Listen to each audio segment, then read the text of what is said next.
Hi guys, today I'm going to talk to you about what I consider to be my essentials when it comes to building a makeup kit. I've had this requested so many times, kind of a starter makeup kit, and so I'm going to film it for you today. If you hear some weird noises in the background, the baby is wandering around the room. He was asleep, I started filming this and then he started crying and I had to start refilming because it all went a bit wrong. So here I am again, and yeah, you might hear odd muffles and shouts and things, so apologies, but I've got nowhere else to film today. I'm going to talk about base first of all. That's where it's really tricky to find something that you'll like straight away, in my opinion. It's taken me so long to find things that I really like at the drugstore. It's not easier to find something that you'll like high-end, and it's definitely not necessarily that the products are better, it's just that it's more readily available samples for you. So where you go to the drugstore, you're going to actually have to shell out to try products and you're not necessarily going to like them.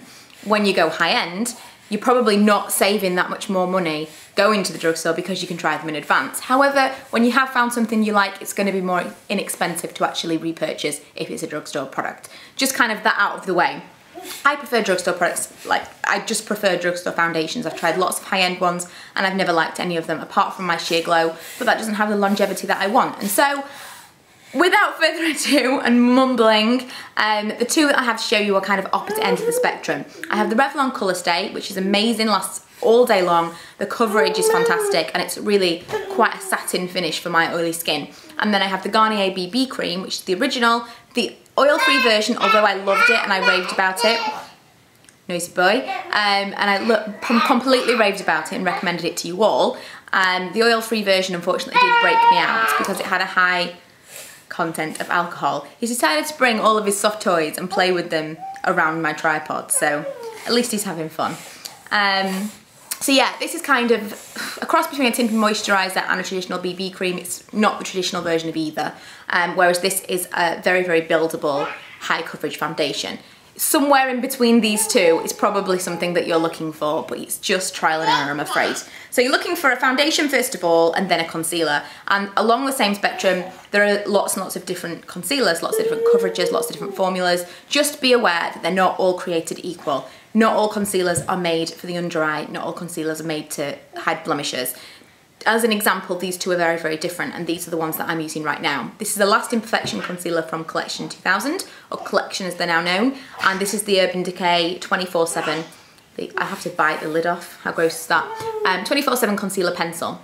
And I have this in light and I have this in FBI, and I probably need slightly darker shade to cover my under eye circles with this one, but that's what I have at the moment. I find that these do the job perfectly. Blemishes and redness on my face and under eyes. Whereas it's taken me a really long time to find things that I really like for those purposes, because I was for a long time using the wrong things. So just be aware, if it's a thick consistency, it's probably not going to suit you under your eyes. Another mention on base is powder, and this is something again that's quite personal. Either or, not everyone powders, not everyone sets the foundation with the powder. Some people like powder foundations. I personally really like to mattify in the morning because I know that my glow will come back throughout the day. I don't like to have to reapply my powdered foundations throughout the day, but I do like to put it on in the morning, and I use my 17 Shine Control and the Miracle Matte that I now have. They are my favourites, but any powder is going to do it. I do want to mention brushes as I go along, and rather than kind of putting a whole section at the end where I talk about brushes, I thought I would just mention them as I go along for the fit for purpose section. So this is something that I use for my powder. I don't use any brush for my foundation whatsoever. I apply everything with my fingers, and I know that lots of people say that they get an absolutely amazing airbrush to finish with a brush. I've never found a brush that applies foundation better than my fingers. So I would just say it's not necessarily something that you have to shell out first of all, a foundation brush, in my opinion, but the one I have is the Duo Fiber F50 from Sigma. It is dirty, all my brushes are dirty because I've just used them, but yeah, that's what I use because I find that it disperses the powder a little lighter over my face and I don't look cakey, and that is an absolute essential as far as I'm concerned. If you're going to apply powder, you need a Duo Fiber brush like that. I used to use a kind of a thick powdery brush like this, and I found that put way too much powder on my face. So just, if you are going to have powder, it is definitely worth investing in a really good powder brush. But it can be from anywhere, it doesn't have to be expensive. e.l.f. do versions very similar. Moving on to bronzer, cheek, blush type products. I have this Bourjois bronzer, which everyone talks about. This is just a very matte bronzer. People always ask me what shade I have, it's 52.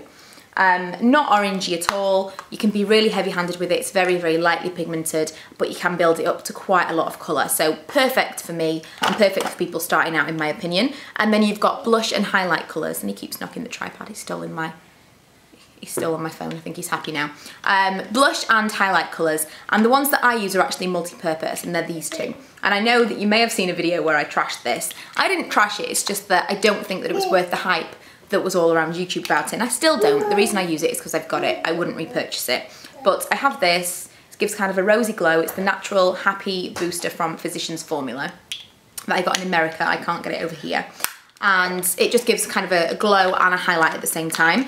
And another thing that does a very, very similar job is this, which is the Miner's Blusher Bronzer Blend in Sun Blushed. Absolutely love that. I would repurchase that time and time again. And that's very, very nice to give that kind of highlighted look. What I use for my bronzer and my blush colours are these. I used to have kind of an angled brush for my blusher, but I found that it was quite thick. The fibres of the brush were picking up a lot of pigment, and I wasn't able to stop doing that. Putting the brushes in his mouth. I wasn't able to be as heavy-handed as I am naturally. And so I use these now. This is what I use for my bronzer. I generally can get quite a nice contour, but then I can also, it doesn't give me harsh lines. I just kind of put it in with this big brush. And I find that this is great for blending as well. Once I've put on my blush, my highlight, whatever, I'll then kind of just blend everything out and make sure there are no lines that you can see. And then this is something that I use, kind of a domed contour brush. I use this for my blush all the time now, and I just kind of put it on and then go up to highlight and whatever. I could use it as a contour brush, but I don't contour very often.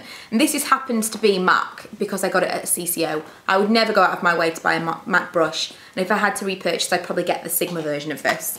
And this is the Sigma Large Powder F30. But again, and these are just shaped brushes. You can get these brushes from anywhere. Probably, this is kind of specific. I haven't seen anything like this outside of MAC or Sigma, whereas this is just a big fluffy brush. You could get that from anywhere. Moving on to eyes, the most essential product in my opinion is a good primer. The only one I've tried so far is the one from Urban Decay, which is fantastic, but I know that lots of people say that the MUA and ELF versions are just as good, so I intend to try one of those soon. But the most important thing is that you find a good primer for underneath your eyeshadow, because it just makes any other eyeshadow that you use over the top of it perform that much better, and it means that you don't have to spend as much on higher quality, high-end products when it comes to eyeshadow. I like to have a really big eyeshadow collection so that I can use different colours all the time. But if you prefer just neutrals, then maybe it is worth investing in the Naked palette from the get-go, because in my opinion that is the most amazing eyeshadow palette that you can buy. However, I have got two to show you that are more kind of the low end of the scale. This is from ELF and it's called Tantalising Taupe. I use this a lot and it's from their new Essentials range. I think it's £2 or £3. What I like about this for people that are starting out is it has the 4 shades and it says this is base, lid, crease, liner. Really, really heavily pigmented. This is a very, very dark colour if I show you. Very, very nice palette. And it then gives you a guide as to where you're supposed to apply all of these products, which is good if you are starting out for the first time.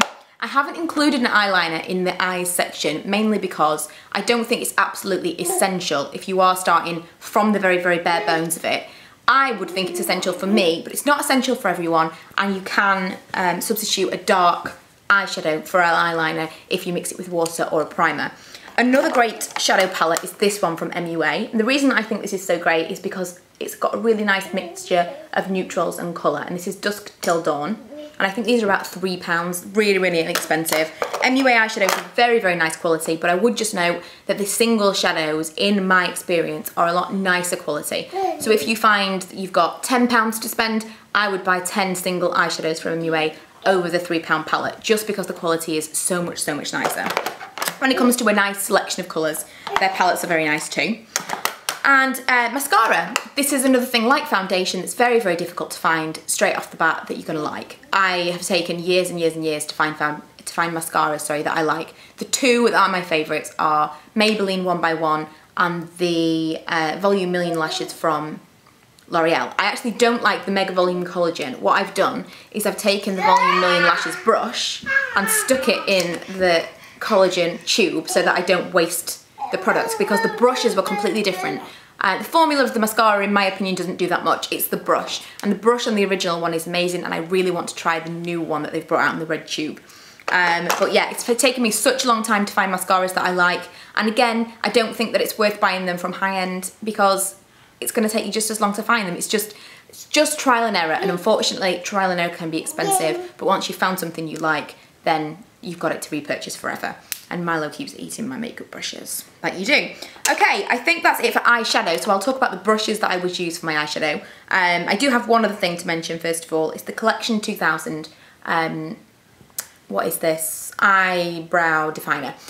This is long lasting. It's very, very waxy, and if you've got dark eyebrows and they're unruly, this would be absolutely amazing because of the waxy texture. For me, I don't particularly like this one because I prefer something that's a little bit more powdery. I actually really, really like the MAC brow definer that I'm using at the moment. It's much drier and it's just completely amazing. Obviously, it's a lot more expensive, but it's taken me so long to find a pencil that I really, really like that I'm going to talk about that in a separate video soon. But you just basically need something that's going to define your brows, whether it be a pencil, powder, whatever. The brushes that I've brought to show you, if I can get them out of Milo's mouth for long enough, are these. This is really gross, Milo. Really, really, really gross. Okay. Anyway, these brushes, 2 of them are Real Techniques, and in my opinion, you could probably do everything with these 2 brushes. Unfortunately, you can't get them individually. This one comes in a set, and you can buy this on its own. But it's worth buying Real Techniques brushes anyway, because they're very, very nice. But this is the Base Shadow brush. You could do most things with this. You lay down the colour, you can blend, you could put in a crease colour, but this, you can really pack on the colour with. This you can put in your crease, you can lay down a really, really dense amount of colour. The only thing is that you can't really blend with it. Milo. You can't really blend with it, so I would say you would need at least both of these to kind of start out with. You need something, oh my god, this video is a nightmare. You need something that you can lay down colour with, that you can define your eyes with, and then you can blend, and I think you need at least 2 brushes for that. One of my favourite crease brushes, which Milo's had in his mouth, it's all going a bit wrong, is the one from e.l.f., which is very, very rounded. And another brush that I think is essential is an angled brush. And this one is the small angled E65 from Sigma. But again, any angled brush will do. You can put eyeshadow on, like eyeliner with this. You can put in brow powder with this, anything you want, but you need an angled brush. Okay, I've readjusted my camera and I'm holding onto the tripod, so hopefully, the tripod, so hopefully it doesn't move. But maybe, you know, maybe this video wasn't meant to be. The last thing I'm going to talk about is lip products. I don't think that it's essential that you go out and buy super bright lip products straight away. I personally don't wear a lot of bright lip products day to day. For videos and stuff, and if I'm going out, then maybe I will. But day to day, I'll just wear a lip conditioner or a lip balm or something like this. And one of my favourites is this from MAC, and it's Petting Pink. It's this colour. No, it's not. That's the thing from the inside of the lid. It's this colour. I've had it for more than 2 years and it's lasted me so well. I've got a big dent in it, but it's not showing me the pan at all yet, and I use it a lot. They do lots of different colours. You can buy similar things called Pout Polish from Sleek, but I'd recommend a tinted lip balm or conditioner over a lipstick if you're just starting out for the first time. But I hope this video was useful. I'm sorry about all the distractions and the crazy shaky camera. But lots of people have actually asked me to film this video, so I hope that it's good for you guys. And thanks for watching. If you haven't already, please go subscribe, check out my other videos, and I am vlogging every day of October, so check out my vlog channel as well. Linked below. Bye!